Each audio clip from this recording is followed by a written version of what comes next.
कि रात को यहाँ से नहीं जाना तो सर कटा होता है। अच्छा। और यहाँ चुड़ैल भी होती है। ये सामने रेलवे ट्रैक आ रहा है ना, हाँ, हाँ। यहाँ से वो लोकोमोटिव इंजन जो होते थे, ब्लैक वाले काले इंजन जो होते थे, वो गुड्स वो अंदर फैक्ट्री के अंदर आने। ये इस फैक्ट्री का मेन गेट था जहाँ से एंट्री होती थी। अच्छा। उनको सब लोग चाचा फटाफटी के नाम से जानते हैं। बिल्कुल, मैंने को जल्दी वो हर करते काम थे। में जल्दी करते थे। चाचा फटाफट की दुकान तक आते थे और फटाफट जो भी सामान लेना होता था वो लेकर फटाफट घर पहुंच जाते थे। क्योंकि अस्सलाम वालेकुम ऑल व्यूअर्स, कैसे हैं आप? आपका बहुत बहुत शुक्रिया, थैंक यू। पिछले 1.5 साल से मिरपुर खास के लिए वीडियोस बना रहे हैं। वक्तन फवक्तन बहुत सारे ऐसे मेहरबान जो कभी मिरपुर खास के मुख्तलिफ इलाकों में रहते थे लेकिन अब यहाँ से शिफ्ट हो गए, बहुत सारी वजूहात की वजह से। उन्हें अपना इलाका बहुत याद आता है, लेकिन स्पेशली हमारी वीडियोस देखने के बाद तो और ज़्यादा दिलचस्पी बढ़ गई। वालकट टाउन या वालकट कॉटन फैक्ट्री, इसके बारे में बहुत सारी रिक्वेस्टें मौसूल होती रही मुझे। एक ऐसे मेहरबान मुझे मिले जिनसे मैं आपका कुछ ही देर में तफसीली तारुफ करवाने वाला हूँ।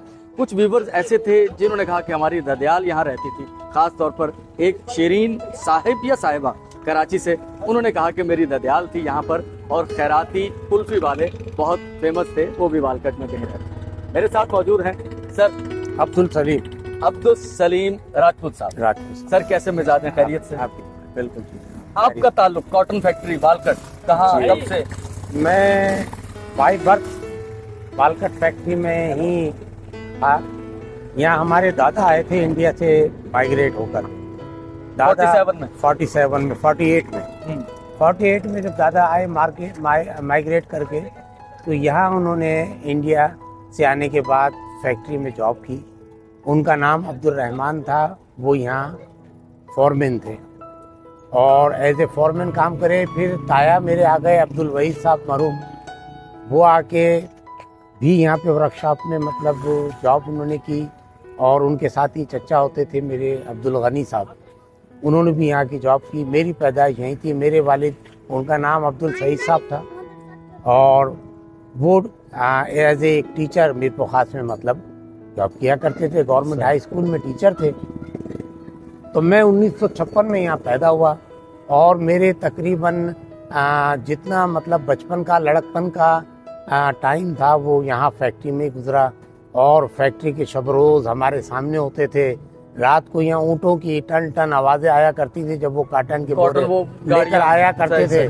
और कैमिल कार्ड या बिफोलो कार्ड जो होते थे ये ज़्यादा होते थे, या ट्रक होते थे उस ज़माने में, और तो बहुत कम होती थी कन्वेंस।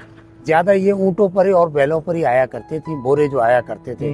यहाँ पे एक सोलिंग की हुई सीसी वाली रोड होती थी। अच्छा, ये वाला जो रोड पुराने, हाँ, ये रोड ऐसे जो जा रहा है, इस रोड को अगर आप देखें तो ये दूर तक पहले पुराना रेलवे फाटक हुआ करता था, रेलवे क्रॉसिंग, जहाँ अभी लंडा बाजार भी लगा, पारस म्यूजिक सेंटर के सामने। पारस म्यूजिक के सामने। और अगर ऐसे आप जाएं तो बिल्कुल इसी रोड के एंड में लेफ्ट साइड पे रमजान काटन जिनिंग फैक्ट्री हुआ करती थी। वहां तक ये सीसीओ के रोड गया था। उस रोड से ये मतलब गाड़ियां आया करती थी। ये इस फैक्ट्री का मेन गेट था जहाँ से एंट्री होती थी। बाकी इसके चारों तरफ 4 दीवारें थी, ऊपर खारदार तार लगे हुए होते थे, कोई एंट्री नहीं थी। यहाँ से होती थी या इसी रोड से हम सीधे जब जाते थे तो बैक साइड पर एक इसी तरह का फाटक लगा हुआ था जिसको हम गेट कह लें, फाटक कह लें। उससे रेलवे की जो गुड्स बोगियां होती थी वो आया करती थी। यहाँ जो प्रेस होके गांठें रखती थी वो गांठें अपने साथ लेके जाया करती थी दूसरे शहरों पे। जब वो परचेजर लेके जाया करते थे उनको शिफ्ट करते थे, या वो ट्रकों के जरिए जाया करती थी यहाँ से जाके। इनकी प्रेस फैक्ट्री जो थी वो मैं समझता हूँ कि मेरा ख्याल है एशिया की नंबर 1 प्रेस फैक्ट्री थी। सबसे बड़ी प्रेस फैक्ट्री, सबसे बड़ी प्रेस फैक्ट्री थी। और उसकी सबसे बड़ी खूबी ये थी कि उसका प्रेस किया हुआ माल बिल्कुल इस तरह पैक होता था कि ऊपर नीचे से एक जैसा नजर आता था। वरना किसी प्रेस फैक्ट्री में, जितनी फैक्ट्रियां थी, उनकी जो प्रेसिंग मशीन लगी हुई थी वो इतनी अच्छी नहीं हुआ करती थी। हम यहाँ खेला करते थे, अंदर चलेंगे तो मैं आपको बताऊं। पहले मैं इस रोड का थोड़ा सा आपको हवाल बता दूं। इस रोड के ऊपर मेरे लेफ्ट साइड पे एक ईसा की टाल हुआ करती थी। मनोज भाई थे हमारे यहाँ। अच्छा। इन दुकानों के बिल्कुल पीछे उल्टे हाथ पर ही ईसा भाई थे, उनकी टाल थी। आगे एक मुमताज भाई थे, उनकी होटल थी मुमताज होटल के नाम से। अच्छा। और मेरे राइट पे नूर भाई की होटल थी। ये 3 होटलें थी। आगे चलते थे तो एक परचून की दुकान थी चाचा फटाफट के नाम से, अच्छा। उनको सब लोग चाचा फटाफटी के नाम से फटाफट। जानते हैं। बिल्कुल, मैंने को वो जल्दी हर करते काम थे। में जल्दी करते थे। अच्छा। तो उनका निक नेम रखा हुआ था चाचा फटाफट। अच्छा। और उनके सामने एक पंजाबी स्पीक थे, वो किराना मर्चेंट थे, उनकी दुकान थी जहाँ से कभी सौदा ले लिया करते थे। और एक इस पे हमारे अंकल बुजुर्ग कह लूँ मैं उनको, गफूर भाई होते थे पकोड़े वाले। अच्छा। उनके पकोड़े बहुत मशहूर थे। सही सही। और इस रोड की दो सौगात थी, दो तांगे होते थे। ये कुल तांगे? एरिया में बता रहा हूँ, अच्छा। दो तांगे होते थे। और वो एक लाला का तांगा कहलाता था जो जरा थोड़ा अच्छा सजा हुआ होता था। और एक बदरू भाई थे अंकल हमारे बुजुर्ग, उनका तांगा होता था। तो वो चाराने में भी शहर ले जाते थे, लाला भाई अठाने से कम में नहीं लेके जाते थे सही शहर, तो उनको कम लोग हायर करते थे, बदरू भाई को ज्यादा हायर करा करते थे लोग।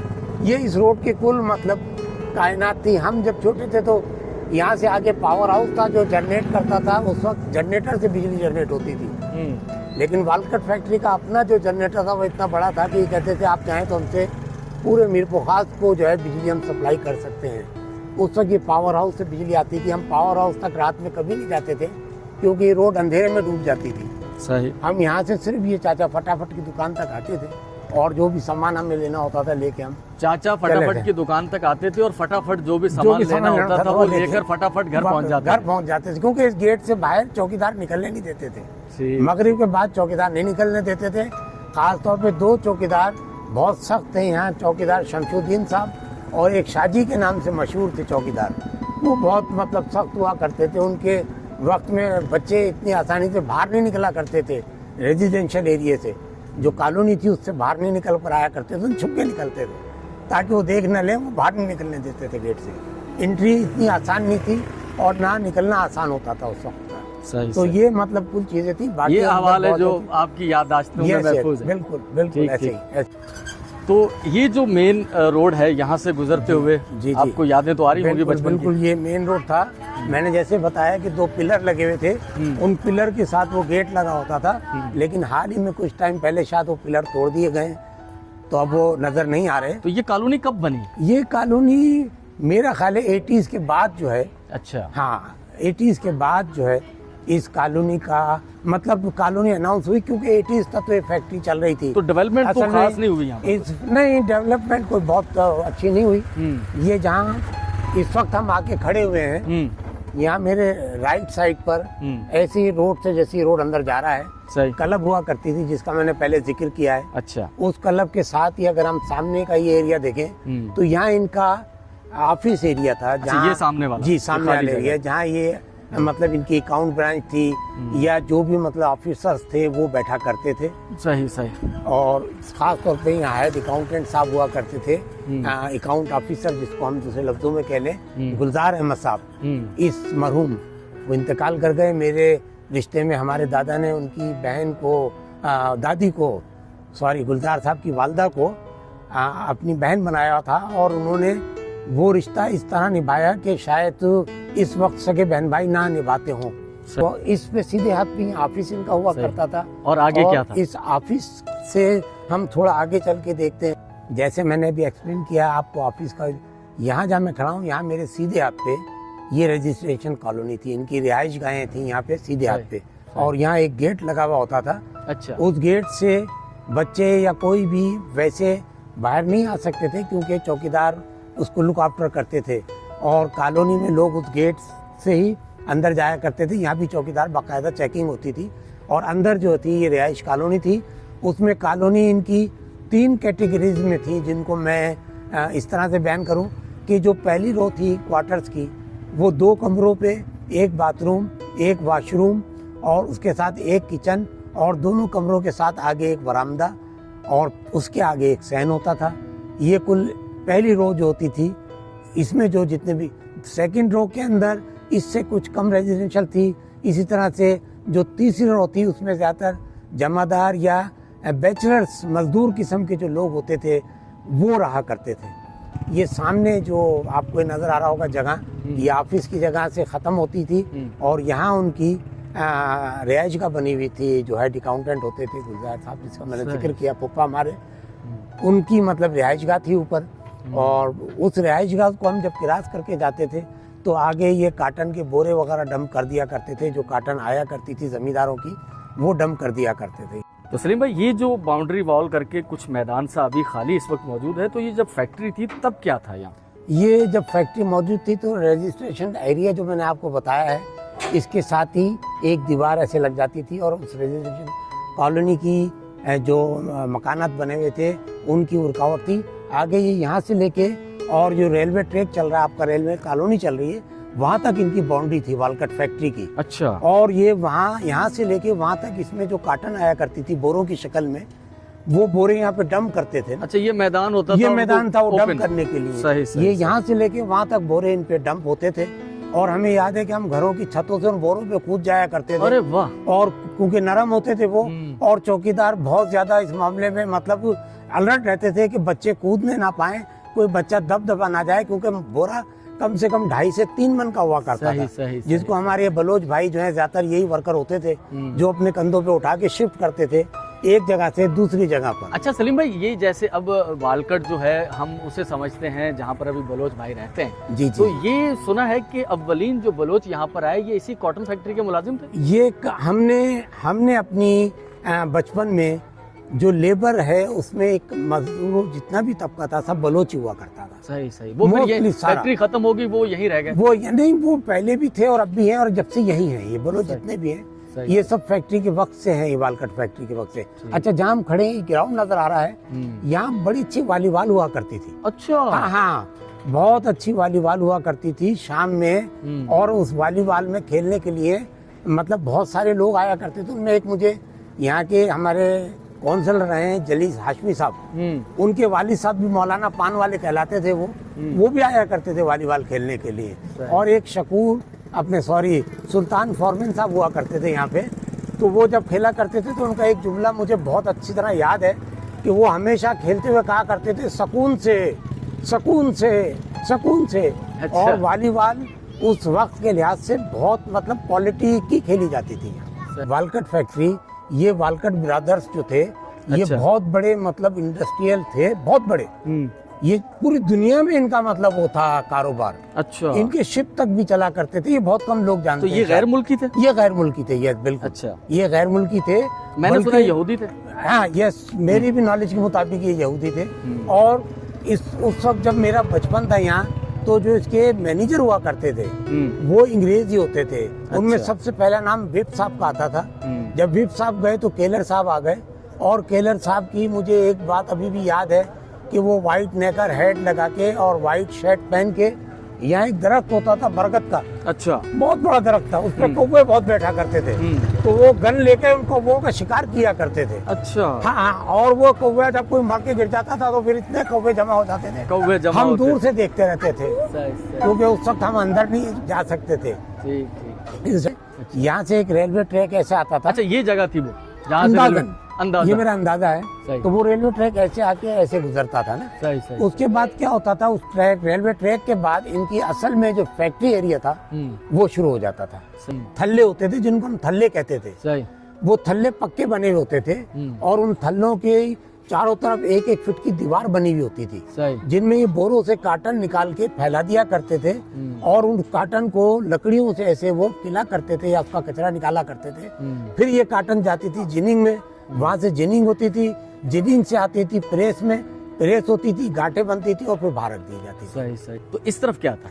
ये इस तरफ सारा का सारा हमारे राइट पे भी ग्राउंड था। अच्छा, ये भी ग्राउंड काटन डंप। तो फैक्ट्री एरिया कहाँ? यस, अब आप जिस इलाके में चल रहे हैं, अच्छा, ये है फैक्ट्री एरिया कि जिस इलाके में हम जा रहे हैं, हमारे लेफ्ट पे भी फैक्ट्री एरिया था। यहाँ से फैक्ट्री असल में यहाँ होती थी। यहाँ होती थी। ये सारे जो मकानात बने हुए हैं, मकान बाद में बने टाउनशिप बनने के बाद। सही। यही फैक्ट्री होती थी, और यहाँ से उल्टे हाथ के ऊपर भी फैक्ट्री थी। यहाँ इनका वर्कशॉप होता था, चाहे लेथ मशीनें वगैरह लगी हुई थी, ये मशीनें रहती थी, ये मशीनिंग वर्कशॉप था इनका। सही। मशीनों को ठीक करने। हाँ, यही दादा हमारे थे वर्कशॉप में, ताया भी मेरे यही थे। दादा मैंने बताया अब्दुल रहमान नाम था उनका, फॉरमैन थे।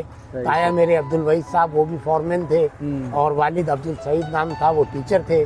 और चचा अब्दुल गनी साहब, वो काफी टाइम मतलब बाद में भी यहाँ रहे, फैक्ट्री तक चलते रहे। जहाँ अभी हम मौजूद हैं ये फैक्ट्री एरिया है सारा? ये सारा फैक्ट्री एरिया। अच्छा, ये जहाँ पर आगे हम जा रहे हैं सीधा, जी, वहाँ ये कॉलोनी जहाँ खत्म हो रही है, वहाँ एक पानी का घड़ा है, फिर वो महमूदाबाद के साथ लगता है? यस, वो महमूदाबाद के साथ ही लगता है। और ये उस वक्त भी मौजूद था घड़ा। और ये घड़ा ऐसे ही होता था बल्कि इससे बड़े मशहूर किस्से थे कि रात को यहाँ से नहीं जाना तो सर कटा होता है। अच्छा। और यहाँ चुड़ैल भी होती है। अच्छा, ये तो जो स्कूल है ये स्कूल तो बाद में बना नहीं, होगा। सब चीजें बाद में बनी। ठीक है, इस ये वक्त वालकट वहाँ- टाउन का हाँ, ये स्कूल वालकट है। टाउन का स्कूल है। ठीक, उस वक्त यहाँ रिहाइश नहीं थी कोई भी। सही सही ये फैक्ट्री एक मतलब मिसाली फैक्ट्री हुआ करती थी। सही। एडमिनिस्ट्रेशन उनका बहुत अच्छा था। और कबीर साहब इत्तेफाक किया, एक एक्सीडेंट में एक्सपायर हो गए थे, टंडो जाम के करीब यहाँ से जा रहे थे। और वो मर्सिडीज गाड़ी वालकट फैक्ट्री की हुआ करती थी यहाँ शहर में। अच्छा, मैंने सुना एक तस्वीर महल सिनेमा के जो मालिक थे उनके पास भी मैंने मर्सिडीज नहीं थी। देखी, लेकिन अच्छा, मैंने वो बाद इनके में देखी। हाँ, अच्छा, ये पहले इनकी देखी। और उसमें वो कराची जा रहे थे काम से, ऑफिस के वर्क से, तो टंडो जाम के करीब कोई ट्राली से उसकी हिट हुई और वो कोई सरिया उनको यहाँ सर में लगा और वहीं वो एक्सपायर हो गए थे। ये फैक्ट्री का जहाँ इख्तिताम हो रहा है, इख्तिताम, चले वहाँ तक। बिल्कुल, आ जाइए। और सामने हमें रेलवे के जो क्वार्टर हैं वो नजर हाँ, आ वो रहे हैं। नजर आ जाएंगे। ठीक, वो ठीक, आपको ठीक। दिखाऊं। सही। ये वहाँ भी ऐसे ही 2 पिलर बने हुए थे। अच्छा, ये पिलर तब के हैं ये पिलर तब के हैं, जबकि फैक्ट्री थी। जब फैक्ट्री थी। भाई, ये तो गेट हो गया, ये घड़ा तब भी था। ये जो इसमें ये ग्रीनरी, ये जो पौधे हैं, ये भी उस वक्त होते ये थे? होते थे, बिल्कुल होते तो थे। ये किस चीज के पौधे? ये पौधे जंगली पौधे होते हैं। अच्छा। जो मतलब हमारे गंदे पानी में उगाते हैं अमूमन। अच्छा। बहुत से लोग तो इनको ये भी कहते हैं कि कवल का फूल है। हाँ। ये जो लगा हुआ है, ये हद है। जो बिल्डिंग बनी हुई, ये हद है। ये सही, समझो सही। वालकट फैक्ट्री की दीवार होती थी। सही, सही, और ये सही। सामने आप जो जगह देख रहे हैं, ये रेलवे के क्वार्टर होते थे। सही। आगे रेलवे ट्रैक है। ठीक, यहाँ ठीक, से ठीक, इसकी हदूद खत्म हो जाती थी वालकट फैक्ट्री। सही सही। ये रेलवे के क्वार्टर है जो सामने आपको नजर आ रहे हैं। ठीक। ये सब रेलवे के क्वार्टर है। ठीक। तो ऑल व्यूअर्स, कई महीनों से जो हमें रिक्वेस्टें आती रही वालकट टाउन, वालकट कॉटन फैक्ट्री की जगह पर जो बना हुआ टाउन है वो दिखाएं। सच्ची बात है कि मैं भी कम जानता था। सलीम भाई का बहुत बहुत शुक्रिया, अब्दुल सलीम भाई का, कि उन्होंने हमें तफसीली विज़िट कराया। हम उस मुकाम पर खड़े हुए हैं जहां वालकट कॉटन फैक्ट्री की हदूद ख़त्म हो रही हैं और रेलवे की शुरू हो रही है। बिल्कुल। तो सलीम भाई, इसके फाइनल। साथ ही एक छोटी सी और आपको एक रिक्वेस्ट बताऊं। यहाँ पे बड़ी एक मशहूर चीज थी जिससे बच्चे बहुत डरा करते थे। यहाँ से ये रेलवे जो कॉलोनी लग रही है, इसके साथ ही आगे गोंदी का दरख्त होता था। अच्छा। उसमें गोंदियां बहुत लगती थी। अब जमाने में तो गोंदी कहीं नजर ही नहीं आती। नहीं नजर आती। तो वो गोंदी बहुत लगती थी, तो बच्चे तोड़ने आते थे, लेकिन डरते भी बहुत थे कि गोंदी पे भूतनी होती है और वो भूतनी पत्थर गिरा देती है। होता ये था कि कोई पत्थर मारता था, ऊपर अटक जाता वो था, बाद में गिर वो जाता बाद था। में गिरता था। तो कहते भूतनी वो गिरा रही है, रात के टाइम में नहीं जाना उधर बिल्कुल भी, वहाँ भूतनी होती है। तो उस पर कम लोग आया करते थे गोंदी पे। अच्छा, बहुत मैं मेरी समझ के मुताबिक, जो मेरी स्टडी है, सलीम भाई मेरी बात की तायद करेंगे, पुराने ज़माने में एक तो अब जदीद साइंस बता रही है कि रात में दरख्त के नीचे नहीं सोना चाहिए, नहीं जाना चाहिए, कार्बन डाइऑक्साइड का चक्कर होता है। बिल्कुल। दूसरी वजह, जो फलदार दरख्त होते हैं उनके बारे में कुछ ऐसी बातें मशहूर कर दी जाती हैं कि वहाँ जन्नात भूत का साया है। क्यों?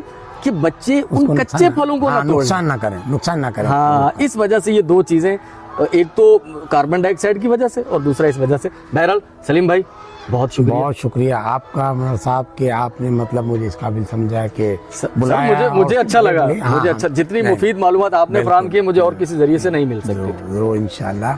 और बड़ा अच्छा, मजा एक आया पैगाम। बचपन में जाने का बिल्कुल। एक पैगाम, आप जब यहाँ रहते थे तो और भी बहुत सारे ऐसे लोग होंगे जो फैक्ट्री बंद होने के बाद यहाँ से चले गए, कुछ पाकिस्तान के मुख्तलिफ शहरों में, कुछ पाकिस्तान से बाहर। Yes yes. उनके लिए कोई पैगाम? भाई उनके लिए पैगाम ये कि अगर वो मेरी आवाज़ सुने और राब्ता अगर करना चाहें तो मुनव्वर भाई के पास मेरा सेल नंबर है। आप मुनव्वर भाई को रिंग करके पूछ सकते हैं और राब्ता कर सकते हैं। तो हम अपने पिछले बैकग्राउंड में चले जाएंगे अपने बुजुर्गों के, और आप याददाश्तों को कुछ खंगाल लेंगे। बिल्कुल बिल्कुल। तो भाई उम्र जो है ना, अब खुद फिजिकली तो हम वहाँ नहीं जा सकते, लेकिन कुछ घड़ी बैठकर यादों को दोबारा से ताज़ा कर लेंगे। ठीक है सलीम भाई, बहुत शुक्रिया, बहुत थैंक यू। शुक्रिया, बहुत अच्छा लगा आपसे मुलाकात करके। वीडियो का इख्तिताम करते हैं। ये वीडियो स्पेशल हमारी वालकट टाउन फैक्ट्री के पुराने रिहायशी मुलाजमीन उनके लिए थी। अब उनमें से बहुत सारे लोग अगर खुदा के पास जा चुके हैं, अल्लाह ताला उनके लिए जन्नतुल फिरदौस में आला मुकाम अता फरमाए। और बच्चे अगर उनके देख रहे हैं, उन्हें कुछ याद आए सलीम भाई की बातों से, तो मैसेज करके अपने होने का एहसास दिलाइएगा। बहुत शुक्रिया, बहुत शुक्रिया। कल आपसे मुलाकात होगी। अल्लाह हाफ़िज़। अल्लाह हाफ़िज़।